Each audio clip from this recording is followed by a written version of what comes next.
Welcome to know to knowledge. आज हम पढ़ रहे हैं class 7 geography first chapter environment की एक्सरसाइजेज। इसमें है question number 1, answer the following questions. 1, what is an ecosystem, जिसे बोला जाता है पारिस्थितिकी तंत्र। तो वो क्या होता है? It is a system formed by the interaction of all living organism with each other. सारे लिविंग ऑर्गेनिज्म का आपस में जो भी इंट्रैक्शन होता है एक दूसरे से, और साथ ही साथ with the physical and chemical factors of the environment in which they live। और वो जिस भी environment में रहते हैं उसमें जो भी physical and chemical factors है, मीन्स उसमें जो भी living and non living things हैं, तो जो भी चीज़ें हम बाहर से जैसी हैं वैसी हम उसे देखते हैं बिना कुछ सोचे समझे, यानी कि जो उसकी बाहरी रूपरेखा होती है तो वो होती है उसका फिजिकल फैक्टर, और वो थिंग किस चीज़ से मिलकर बना होता है, यानी कि उसमें एटम मॉलिक्यूल कौन कौन से होते हैं, तो वो होता है उसका केमिकल फैक्टर। ठीक है, तो उनसे भी उनका रिलेशन होता है लिविंग ऑर्गेनिज्म का, और साथ ही साथ इसमें एनर्जी एंड मटेरियल का ट्रांसफर भी होता है। तो वो कैसे, तो इस डायग्राम से हम समझते हैं। तो यहाँ पर इकोसिस्टम है एक पॉन्ड का, तो इसमें जो है बहुत सारी लिविंग बीइंग्स हैं, जैसे कि बर्ड यहाँ पे दिख रही हैं और ये एनिमल्स भी दिख रहे हैं। तो ये बर्ड्स क्या करेंगी, ये बर्ड्स खाएंगी छोटी छोटी फिशेस को। छोटी छोटी फिशेस किसे खाएंगी, वो खाएंगी इन प्लांट्स को। साथ ही साथ इन एनिमल्स के साथ भी ऐसा है, इन ग्रासेस को खाएंगे ये हिरन, ठीक है, और इन्हें खाएंगे ये कार्निवोरस एनिमल्स। तो इसमें क्या होता है कि जो भी एनर्जी इस प्लांट में होगा वो ट्रांसफर होगी फिशेस के अंदर, ठीक है, और फिशेस से वो ट्रांसफर होगी इन बर्ड्स के अंदर। ठीक है, उसी तरीके से इनके साथ भी होगा, ग्रासेस से एनर्जी और मटेरियल ट्रांसफर होगा इन हिरन के अंदर, और वहां से ट्रांसफर होगा कार्निवोरस एनिमल के अंदर। ठीक है, और साथ ही साथ एनवायरनमेंट में और भी चीज़ें हैं जो कि हमें डायरेक्टली नहीं दिखती हैं, जैसे कि वहाँ पर एयर है, वो उन्हें ब्रीदिंग के लिए ज़रूरी है, तो वो भी वो इनटेक करते हैं। साथ ही साथ वाटर भी उन्हें चाहिए होता है, यानी कि एनवायरनमेंट में जो कुछ भी चीज़ें हैं वो सब उन्हें चाहिए होता है ना, वो अपने आप को उसके अनुसार वो ढाल लेते हैं। ठीक है, और साथ ही साथ उनका एक दूसरे से इंट्रैक्शन भी होता है, क्योंकि अगर फिशेस नहीं होंगी तो बर्ड्स कैसे होंगी। ठीक है, और अगर ये छोटे छोटे एनिमल्स नहीं होंगे तो कार्निवोर एनिमल्स क्या खाएंगे। तो इसीलिए जो है उनका एक दूसरे से जो भी रिलेशन होता है ना, तो वो सबका सब मिलकर के एक पूरा का पूरा सिस्टम बनाते हैं। तो वही सिस्टम होता है हमारा इकोसिस्टम, यानी कि पारिस्थितिकी तंत्र। अब है क्वेश्चन नंबर 1 का second, what do you mean by natural environment. जो नेचुरल एनवायरनमेंट होता है जिसमें कि हम लोगों का कोई भी कंट्रीब्यूशन नहीं होता, तो एक्चुअल में वो क्या होता है, तो वो होता है land, water, air, plants and animals comprise an natural environment. Comprise होता है कंसिस्ट ऑफ, मीन्स कि ये मिलकर के नेचुरल एनवायरनमेंट बनाते हैं। तो इसमें होते हैं 4 डोमेन्स, यानी कि क्षेत्र। तो वो होते हैं lithosphere, hydrosphere, atmosphere and biosphere. तो यहाँ पर हम डायग्राम से भी समझते हैं। ठीक है, ये नेचुरल इन्वायरमेंट का कंपोनेंट है, मीन्स कि इसमें है हमारे 4 टाइप के कंपोनेंट। कौन कौन से हैं वो, लैंड, एयर, वाटर, और यहाँ पर है लिविंग बीइंग्स। क्वेश्चन नंबर 1 का third, which are the major components of the environment. Environment के जो मेजर कंपोनेंट्स होते हैं, बड़े बड़े जो घटक होते हैं, वो कौन कौन से होते हैं। तो हम सभी जानते हैं कि हमारा जो एनवायरनमेंट है वो 2 थिंग से मिलकर बना होता है। पहली वो थिंग जो कि नेचुरली होती हैं, है ना, जिन्हें कि हम लोग नहीं बना सकते हैं, और दूसरी वो चीज़ें होती हैं जिनमें कि इंसान का हाथ होता है, जैसे कि ह्यूमन मेड थिंग्स। ठीक है, तो नेचुरल जो चीज़ें होती हैं वो होती हैं land, water, air and living things. ठीक है, और जो ह्यूमन मेड जो थिंग जो होती हैं, table, chair, route, parks etcetera. ठीक, तो यहाँ पर हम डायग्राम से भी समझते हैं कंपोनेंट ऑफ एनवायरनमेंट। ठीक है, तो ये है नेचुरली। तो इसमें जो है 4 थिंग्स हैं, वाटर, एयर, लैंड एंड ये लिविंग थिंग्स। और जो मैन मेड थिंग्स होती हैं इनके भी एग्जाम्पल हैं industries, monuments, road, bridges, parks and buildings. Question number 1 का 4, give 4 examples of human made environment. जो भी ह्यूमन के द्वारा क्रिएट किया गया एनवायरनमेंट है, तो वो कौन कौन सी चीज़ें हैं, तो ह्यूमन ने क्या क्या बनाए हैं, यहाँ पर हम डायग्राम से समझते हैं। बिल्डिंग्स हैं, parks, bridges, roads, monuments and industries. तो इनमें से कोई भी 4 आप लिख सकते हैं। क्वेश्चन नंबर 1 का फिफ्थ, व्हाट इज लिथोस्फीयर? तो लिथोस्फीयर, लिथोस मीन्स होता है स्टोन, ठीक है। तो हमारी अर्थ की जो बाहर वाली जो पपड़ी होती है, थिन लेयर, तो वही हमारा कहलाता है lithosphere. Lithosphere is the solid crust of the heart of layer of the earth. It is made up of rocks and minerals and covered by a thin layer of soil, ठीक है। तो जो भी हमारी अर्थ है उसकी आउटर लेयर यानी कि क्रस्ट पपड़ी वो काफ़ी ज़्यादा हार्ड होती है।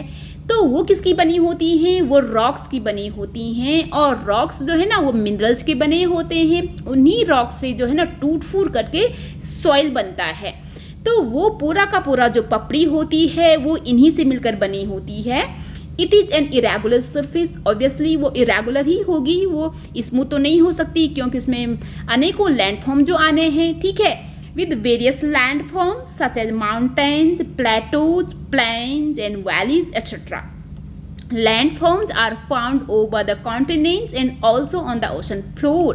तो जो भी ये हमारे लैंडफॉर्म्स होते हैं यानी कि जो लिथोस्फीयर है वो कॉन्टिनेंट में सब जगह फैला हुआ है, यहाँ तक कि जो सी का बेड है, ओशन का फ्लोर, एकदम बॉटम वाला एरिया, तो वो भी जो है ना लिथोस्फीयर का ही पार्ट है। तो यहाँ पर डायग्राम से बताया है लिथोस्फीयर यानी कि लैंड वाला पोर्शन इन्वायरमेंट के होते हैं 4 डोमेन। क्वेश्चन नंबर 1 का 6, which are 2 major components of biotic environment? Bio का मतलब होता है लाइफ, यानी कि जो भी लिविंग थिंग्स हैं उनके इन्वायरमेंट में किस चीज़ का कंपोनेंट होता है, यानी कि कौन कौन सा ऐसा कंपोनेंट होता है जो कि बायोटिक इन्वायरमेंट बनाता है। तो वो लिविंग थिंग जो है 2 ही हो सकते हैं, प्लांट्स हो सकता है या फिर एनिमल्स हो सकते हैं। तो यहाँ पर जो है डायग्राम से बताया है जो भी यहाँ पर ये सब जो है ना, जैसे कि बर्ड्स हैं, ये एनिमल्स हैं, तो ये सब की सब आते हैं हमारे एनिमल किंगडम में। और जो भी ये ग्रासेस या फिर ये ट्रीज दिखाई दे रहे हैं तो वो सब का सब आता है हमारा प्लांट किंगडम में।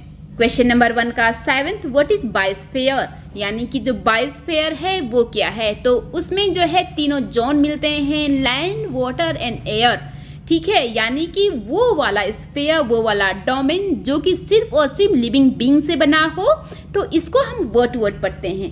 Plant and animal kingdom together make biosphere और लिविंग वर्ल्ड, ठीक है। प्लांट एंड एनिमल्स यही 2 लिविंग बीइंग्स होते हैं, तो ये दोनों मिलकर के बायोस्फीयर यानी कि लिविंग वर्ल्ड बनाते हैं, सजीव दुनिया बनाते हैं। It is a narrow zone, ठीक है। ये नैरो जोन होता है क्योंकि इसमें जो है तीनों स्फीयर को मिलना होता है, जैसे कि land, water and air interact with each other. Interact होता है कि उनका तीनों का जो है ना एक दूसरे से रिलेशन होता है, क्योंकि वही तीनों जो है ना हमारी लाइफ को सपोर्ट करते हैं। तो यहाँ पर डायग्राम से बताया है, तो ये है हमारा बायोस्फीयर। तो इसमें जो है तीनों की तीनों स्फीयर मिल रहे हैं। ऊपर से है एटमॉस्फेयर, नीचे है हाइड्रोस्फीयर और यहाँ पर है लिथोस्फीयर। तीनों जो है ना यहाँ पर इंटरेक्ट कर रहे हैं, वहाँ पर मिल रहे हैं, इसीलिए वो लाइफ को सपोर्ट करते हैं। Question number 2, tick the correct answer. इसमें है 1, which is not a natural ecosystem.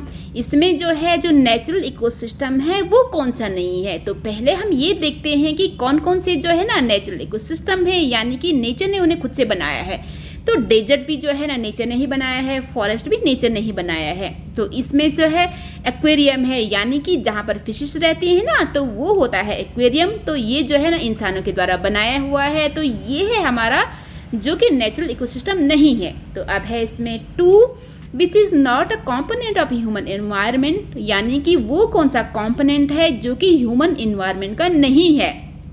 तो लैंड तो जो है नेचुरली है, रिलीजन ये इंसानों ने बनाया है, और जो है कम्युनिटी भी इंसानों ने बनाया है, तो यानी कि वो लैंड है, ठीक। तो अब है इसमें 3rd, which is a human made environment, कि ह्यूमन के द्वारा बनाया गया इन्वायरमेंट कौन सा है। तो वो कौन सा है, वो है रोड, ठीक है, क्योंकि माउंटेन भी हमारे बस का नहीं है, सी भी हमारे बस का नहीं है। तो अब है इसका 4th वाला part, which is a threat to environment, यानी कि जो भी इन्वायरमेंट है उसके लिए खतरा क्या है।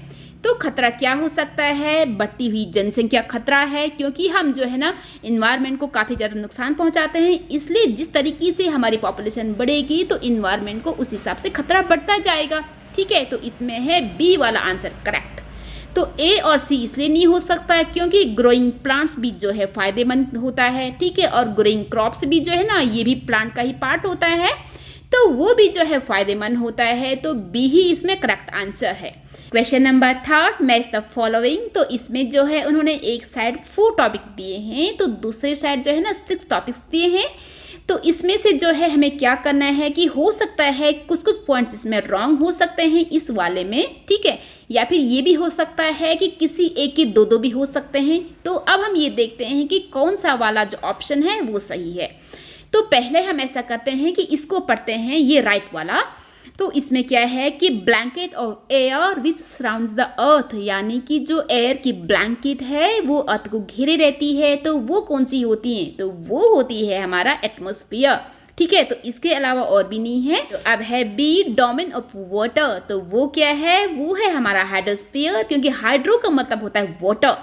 तो अब है इसमें C, gravitational force of the earth. जो अर्थ की ग्रेविटेशनल फोर्स है तो उसे क्या बोला जाता है? तो वो तो कोई डोमेन में नहीं आता, तो इसका कि ये मतलब होता है, ये है हमारा इनकरेक्ट, ठीक है। तो अब है डी, आवर सराउंडिंग्स, यानी कि हमारे चारों तरफ जो कुछ भी है तो वो होता है हमारा एनवायरनमेंट, ठीक है। तो इसका जो है सामने सामने आंसर है ये वाला, ठीक। तो अब हम इनको पढ़ते हैं। ई कि narrow zone where land water and air interact, यानी कि जो नैरो जोन है जहाँ पर लैंड वाटर एंड एयर एक दूसरे से इंटरेक्ट करते हैं, मिलते हैं, तो वो क्या कहलाता है? तो वो कहलाता है हमारा बायोस्फीयर, क्योंकि ये तीनों जो है ना लाइफ को सपोर्ट करते हैं, ठीक है। तो ये है इसमें बायोस्फीयर। तो अब हम पढ़ेंगे F, relation between the organism and there surroundings. Living beings का अपने सराउंडिंग में जो भी इंट्रैक्शन होता है, जो भी उनसे रिलेशन होता है, तो वो क्या कहलाता है? वो कहलाता है हमारा इकोसिस्टम। तो इसमें जो है डोमेन्स दिए हैं, तो इसमें इकोसिस्टम है नहीं, इसलिए ये वाला आंसर भी क्या हो सकता है? इनकरेक्ट है हमारा। तो अब हम पढ़ेंगे क्वेश्चन नंबर 4, गिव रीजन्स। हमें इसके कारण बताने हैं। तो इसमें क्या कारण है कि मैन मॉडिफाइज हिज एनवायरनमेंट। जो इंसान है वो अपना एनवायरनमेंट को जो है ना मॉडिफाई करता है, चेंज करता है। तो आखिर वो क्यों करता है एनवायरनमेंट चेंज? तो इसका आंसर क्या है? क्योंकि उसकी इच्छाएं ऐसी हैं, वो कंफर्टेबल लाइफ चाहता है और साथ ही साथ जो भी उसका सराउंडिंग है उसमें वो एडजस्ट करना चाहता है ना। तो ये रहा उसका answer, man modifies his environment because of his needs and to live comfortable life. Man जो है अपनी इच्छाओं के अनुसार अपने एनवायरनमेंट को चेंज करता रहता है और वो कंफर्टेबल लाइफ जीना चाहता है। He also modifies his environment to adopt himself to natural surroundings. तो जो भी उसका नेचुरल सराउंडिंग है, अपने आसपास जो कुछ भी है ना, तो उसमें जो है वो एडजस्ट होना चाहता है ताकि वो अच्छे से रह सके, अपने को सर्वाइव कर सके, ठीक है। तो अब है क्वेश्चन नंबर 4 का सेकंड वाला पार्ट कि plants and animals depend on each other. कि प्लांट्स एंड एनिमल्स एक दूसरे पर डिपेंड करते हैं। तो वो क्यों? क्योंकि एनिमल्स को खाना चाहिए, एनिमल्स खाना खुद से बना नहीं सकता है। तो वो क्या करता है कि प्लांट ही एकमात्र ऐसा सोर्स है जो कि खाना प्रोड्यूस करता है, वो एकमात्र प्रोड्यूसर है, ठीक है। तो इसलिए वो जो है खाने के लिए प्लांट्स पर डिपेंड करता है, साथ ही साथ उसे ब्रीथ करने के लिए ऑक्सीजन भी चाहिए होती है, तो वो भी प्लांट उसे देता है, ठीक है। तो अब है प्लांट के लेने की बारी। तो प्लांट जो है एनिमल से क्या क्या लेता है? तो एनिमल भी जो है ना कार्बन डाइऑक्साइड को छोड़ते हैं, तो वो प्लांट के लिए चाहिए होता है फोटोसिंथेसिस में खाना बनाने के लिए, ठीक है। और दूसरा क्या होता है कि जब एनिमल्स मर जाते हैं ना, तो जो उनके सड़े गले रिमेन्स होते हैं वो प्लांट्स के लिए न्यूट्रिशन का काम करते हैं, प्लांट्स उसमें अच्छे से ग्रो करता है, वो उसके लिए मन्योर का काम करता है, ठीक है। तो ये रहा उसका आंसर कि plants and animals depend on each other for their requirement. Animals take plants as food because they are the only producer and also take oxygen from them. ठीक, अब है प्लांट्स की बारी कि plants are dependent on animals as they give out carbon dioxide, ठीक है, and that remains of animals provides nutrients to the plants, ठीक है। तो इसका जो है मीनिंग आप लोग जान ही चुके हैं। Thank you.